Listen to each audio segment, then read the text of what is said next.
At the time of recording, we are only 5 days away from the practice game against the Bulldogs on Friday night, and I wanted to go over 3 things that I'm just going to be keeping an eye out for. Granted, it is a practice match. The result, the stats don't really matter, but some more tinkering is going to be done with the Hawthorn lineup. So here are 3 things that I'll be keeping an eye out for before, of course, I review the game. And there will be a video in between, I am sure, because I'm an obsessive sicko like that. Let's start with the Rucks. I think the Bulldogs are actually the best team in a practice match to figure out what's happening with the Ruck situation. Of course, we know that Meek is going to go through there. Ned Reeves is going to go through there, of course, because they've got Tim English, Sam Darcy, and Lewis Emmett, who they just drafted in last year's draft, who is an athletic type who can move around the ground as well. Meek looked really good, granted against Sam De Koning, who is not a recognised Ruckman for the Cats. So I think going up against English, if English plays, but also if he's going to be able to go up against Emmett and Darcy, who are athletically more gifted, although Lloyd, again, has the strength and power around the ground in order to dominate those guys, I think, and Meek has a really good record against English as well.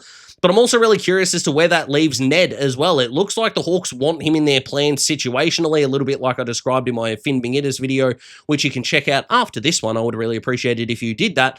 But yeah, I think my curiosity around the Rucks is how we think they could be used. I don't think Meek is going to be the number 1 Ruckman in this game, by the way. I think we're going to need to use Ned more because this is when we need to find out some shit.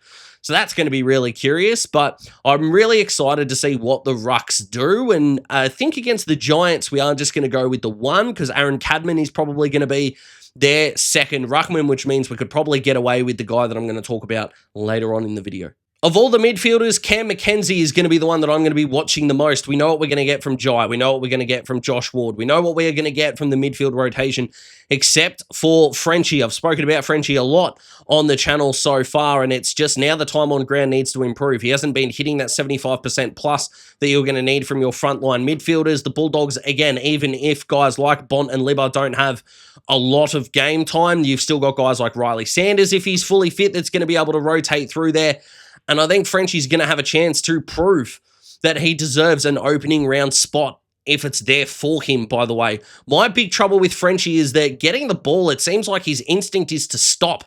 Now, when you talk about players that can stop and freeze time, guys like Scott Pendlebury, Dyson Happel, even a Sean Burgoyne, absolutely, they're still moving their feet. They're buying time with space, and Frenchie just seems to freeze a little bit more than I would like him to. Now, granted, sitting on a couch watching, hell of a lot easier than doing it. I'm not suggesting that I would be able to do it any better than Frenchie is. He is 10,000 times a player at his worst than I've ever been at my best, and I'm not going to deny that for a moment. Where the concern kicks in is, again, if we want to be raising that silverware, and as a Hawthorn fan, I absolutely want us to be doing that, you kind of got to be demanding in this space. Absolutely. And fingers crossed that Frenchie can get a really good run in order for him to fully cement a spot down, because when it's on, he looks such a damaging user of the ball. And like I said, he does make time slow down, but he also gets caught with the ball lot, and that is going to be a massive concern, especially as we are pushing for the second half of the season, a finals berth, and who knows, maybe a trip to the last day in September. And last but not least, Marbior. There seems to be an odd man out thing with Mabs that's going on in my head at the moment, because I'm going, well, Gunston's definitely going to play if he's fit. Look how well he went in State of Origin. The way that Gunners has spoken about in the preseason about how he's been treating his fitness and how sharp that he's had to be and maintain and all those things. Cal Shadir is a walk-up starter. Sam Mitchell, again, like me, wants Mitch Lewis in this side fully fit. So if you are going to go with the 4 tools with Mabs there as well, can you also fit 2 Ruckman in? This is why the Ned Reeves thing never really made sense to me. I get what Ned can provide, but playing Marbior in the 2s doesn't make a lot of sense. Is it moving him up the ground? We have a lot more teams now. You're looking at Ethan Reid, even though we got concussed in the Gold Coast game, 200 centimetres playing on a wing. Dan Curtin, 200 centimetres playing on a wing. Mark Blitzabs for the Cats, 200 centimetres, can play on a wing. You get the point of the pattern here.